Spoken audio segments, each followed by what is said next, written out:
ગુજરાતમાં મોન્સૂનની અસર યથાવત જોવા મળી રહી છે. ગઈકાલે રાજ્યના છૂટાછવાયા વિસ્તારોમાં હળવાથી મધ્યમ વરસાદ વરસ્યો હતો. હવામાન વિભાગના જણાવ્યા મુજબ આગામી 5 દિવસ રાજ્યમાં મેઘાવી માહોલ રહેશે અને મોટાભાગના વિસ્તારોમાં હળવાથી મધ્યમ વરસાદની શક્યતા છે. આજે 20 જુલાઈ 2026ના રોજ સુરેન્દ્રનગર, મોરબી, જામનગર, દેવભૂમિ દ્વારકા, પોરબંદર, રાજકોટ, જૂનાગઢ, ગીર સોમનાથ, અમરેલી, ભાવનગર, બોટાદ, વડોદરા, છોટા ઉદેપુર, નર્મદા, ભરૂચ, સુરત, તાપી, નવસારી, ડાંગ અને વલસાડ જિલ્લાઓમાં મોટાભાગના વિસ્તારોમાં હળવાથી મધ્યમ વરસાદની શક્યતા છે.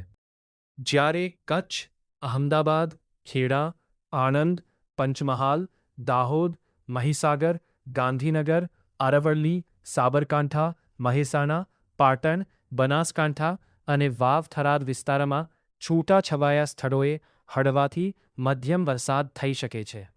તો મિત્રો, આવી હવામાન અને ખેતીને લગતી તમામ માહિતી માટે અમારી ચેનલ ખેડૂત વેધર અપડેટ 24ને શેર કરો, સબસ્ક્રાઇબ કરો અને બેલ આઇકન દબાવવાનું ભૂલશો નહીં, જેથી કરીને તમને તમામ અપડેટ પ્રાપ્ત થતા રહેશે.